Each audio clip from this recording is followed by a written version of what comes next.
अस्सलाम वालेकुम, myself Yasir and Photoshop की क्लास नंबर 5 है आज।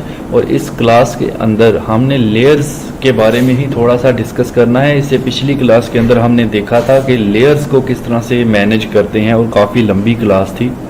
तो आज हमने लेयर्स को अरेंज करने के बारे में इस क्लास के अंदर देखना है। तो सबसे पहले फाइल पे जाके न्यू पे जाकर एक 10 बाई 8 का जो है हाइट का 8 हाइट उसकी हाइट होगी डॉक्यूमेंट की और 10 विड्थ होगी इंचेस में।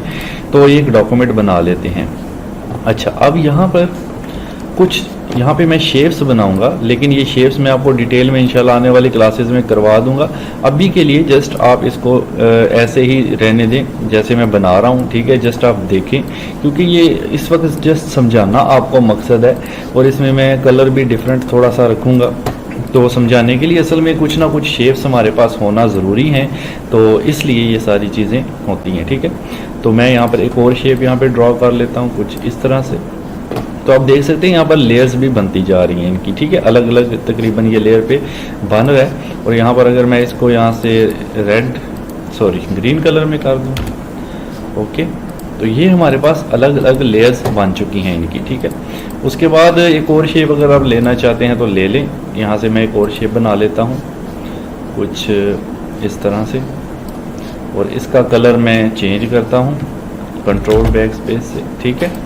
नाउ अब करना ये है, मुझे इन शेप्स को एक दूसरे के ऊपर रखना है। पहले मैं इसको देखें रोटेट कर रहा हूँ। रोटेट करने के लिए मैंने आपको कहा था, शायद ना भी कहा हो, लेकिन अब बता देता हूँ कि कोई भी शेप है या कोई भी सिलेक्शन है उसके थोड़ा सा साइड पे आप इसको रखेंगे तो आपका एरो कुछ इस तरह से बनेगा। फिर आप क्लिक करके इसको घुमा सकते हैं, ठीक है। बाकी रोटेशन पे इंशाल्लाह पूरी वीडियो बनेगी, अभी के लिए आप जस्ट यही देखें। ये मैंने रोटेट कर दिया तो ये शेप्स मेरी एक दूसरे के ऊपर नीचे आ रही हैं। इसको मैंने कुछ ऐसे रख दिया, थोड़ा सा यहाँ से कुछ ऐसे रोटेट किया। नाउ अब करना ये है, आपने लेयर्स को अरेंज करना है। जैसे देखें ये मेरी ब्लू वाली लेयर है, ठीक है। सबसे जो ये मेरी लेयर 1 है, ये जो रेक्टेंगल 1 लिखा हुआ है, ये मैं इसको अगर सिलेक्ट करता हूँ तो ये मेरी सबसे नीचे पड़ी हुई है, आप देख सकते हैं सबसे नीचे है। और अगर मैं इसको सबसे टॉप पर लाना चाहता हूं तो एक तो तरीका ये है कि मैं यहां से ही इसको ड्रैग करके ऐसे टॉप पर लेकर जा सकता हूं, ठीक है। ये देखिए अब सबसे टॉप पर आ चुकी है। अगर आप इसको इधर से सबसे नीचे लेके जाना चाहते हैं, इधर से ही ड्रैग करके ऐसे सबसे नीचे लेके जा सकते हैं। लेकिन स्टेप बाय स्टेप ये काम करना हो तो उसका देखें तरीका। सबसे पहले मैं अपनी इस लेयर को सिलेक्ट करूंगा, यानी अपनी इस शेप को जो सबसे नीचे है यहाँ से भी सिलेक्ट कर सकते हैं, यहाँ से भी सिलेक्ट कर सकते हैं। नाउ अब आपने जाना है यहाँ पर लेयर पर, और यहाँ पर ऑप्शन है अरेंज का। अरेंज में डिफरेंट ऑप्शंस हैं हमारे पास, अभी कुछ हाईलाइट नहीं है, वो भी हो जाएंगे, टेंशन नहीं लेनी। तो ये है पहला ब्रिंग टू फ्रंट, ठीक है। Control shift plus control plus, ये इसका शॉर्टकट है। और एक है ब्रिंग फॉरवर्ड, कंट्रोल इसमें है control plus shift plus plus 2 बार। अच्छा, इसमें फ़र्क क्या है? अगर मैं ब्रिंग टू फ्रंट करूँगा तो ये क्या होगा, टोटल मेरी कितनी है 4 शेप्स, और ये ऑरेंज टाइप सबसे नीचे है। अगर मैं ब्रिंग टू फ्रंट करता हूं तो ये सबसे ऊपर आ जाएगी। लेकिन अगर मैं ब्रिंग टू फॉरवर्ड करता हूं तो ये स्टेप बाय स्टेप ऊपर आएगी, ठीक है। यानी कि देखिए इधर से अगर, तो इसके ऊपर है ब्लू वाली, पहले ये ब्लू के ऊपर आएगी, फिर ये इसमें इसके ऊपर आएगी जो ग्रीन वाली है, उसके बाद ये इसमें ग्रे टाइप के ऊपर आएगी, ठीक है। तो सबसे पहले इसको सिलेक्ट करते हैं, लेयर अरेंज और ब्रिंग टू फ्रंट पहले करके आपको दिखा देता हूं। तो ये देखें सबसे ऊपर आ चुकी है, जैसे कि मैं इधर से भी आपको करके दिखा चुका हूं। और अब दूसरे ऑप्शंस भी हाईलाइट हो चुके होंगे क्योंकि हमने सबसे ऊपर वाली को सिलेक्ट किया हुआ है। तो यहाँ पे लेयर में अरेंज में जाएं तो देखिए नीचे वाले ऑप्शंस आ चुके हैं, जिसमें सेंड बैकवर्ड है और सेंड टू बैक है।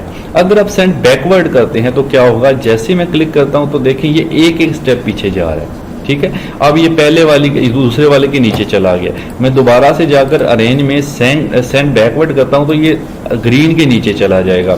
उसके बाद फिर लेयर में जाके अरेंज में जाके सेंड बैकवर्ड करता हूं, सबसे नीचे चला जाएगा, यानी ब्लू वाली के नीचे चला जाएगा। तो स्टेप बाय स्टेप ये जा रहा है। अगर इसको स्टेप बाय स्टेप ऊपर लाना है देन आप कर सकते हैं।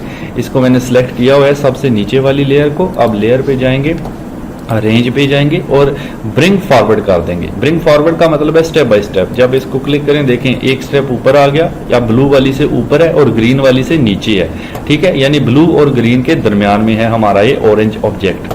अब फिर से इसको सिलेक्ट करते हैं लेयर्स में, अरेंज में, और इसको मैं ब्रिंग फॉरवर्ड करता हूं तो ग्रीन के ऊपर आ जाएगा, आप देख सकते हैं। तो ये स्टेप बाय स्टेप आ रहा है। ठीक है। इसी तरह से हम अरेंज में जाके ब्रिंग फॉरवर्ड करते हैं तो ये इससे भी ऊपर यानी टॉप पे आ गया। अब मुझे इसको डायरेक्टली सबसे पीछे भेजना है तो उसके लिए लेयर पे जाएंगे, अरेंज पे जाएंगे और सेंड टू बैक कर देंगे।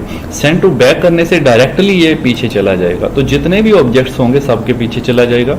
अब देखिए मैंने ब्लू वाले को सिलेक्ट किया, ये मेरा नीचे से दूसरे नंबर पर है यानी ग्रीन के नीचे है और ऑरेंज के ऊपर है। तो अगर मैं चाहता हूं कि ये ग्रीन से ऊपर आ जाए तो उसके लिए लेयर पे जाएंगे, तो सिलेक्ट करना जरूरी है भाई, अरेंज पे जाएंगे और ब्रिंग फॉरवर्ड कर देंगे, एक स्टेप ऊपर आ जाएगा। ये आप देख सकते हैं अभी भी इसके नीचे है जो ग्रे टाइप है, ठीक है। अगर ग्रे से भी ऊपर करना है तो एक स्टेप और आप इसको अरेंज में जाके ब्रिंग फॉरवर्ड कर देंगे। तो यहाँ से sorry send to back, send back अभी मेरी सिलेक्टेड असल में ये पहले वाली है, ब्लू को सिलेक्ट करना है आपने क्योंकि हम उसको मूव कर रहे हैं। तो इसको ब्रिंग फॉरवर्ड करता हूं मैं यहाँ से, तो ये मेरी पहले नंबर पर आ गई।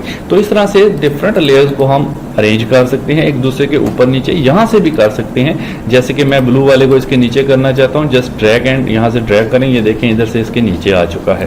तो यहाँ से थोड़ा अगर डिफिकल्ट लगे तो आप यहाँ पे लेयर में जाके अरेंज में जाके कर सकते हैं। एक बार दोबारा बता दूं, ये सारे ऑप्शंस जो भी आपने सिलेक्ट किया होगा, ब्रिंग टू फ्रंट का मतलब है कि वो सबसे ऊपर आ जाएगा, ठीक है, सारे जितने भी ऑब्जेक्ट्स होंगे। ब्रिंग फॉरवर्ड का मतलब है कि एक एक स्टेप करके आगे आएगा।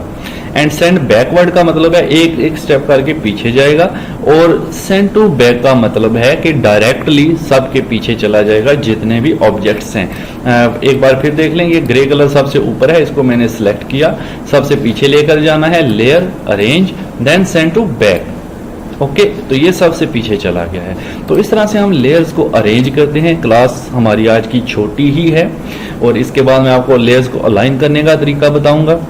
उसके बाद इंशाल्लाह थोड़ी बड़ी क्लासेस भी स्टार्ट हो जाएंगी हमारी। तो उम्मीद है ये वीडियो भी आपको अच्छी लगी होगी। चैनल को सब्सक्राइब जरूर करें एंड वीडियो को लाइक एंड शेयर कर दें। Thank you so much. Section के अंदर कमेंट करके लाजमी बताइएगा कि ये वीडियो आपको कैसी लगी है एंड लाइक ज़रूर कीजिएगा वीडियो को। और अगर अभी तक आपने चैनल को सब्सक्राइब नहीं किया है तो please do subscribe. Thank you.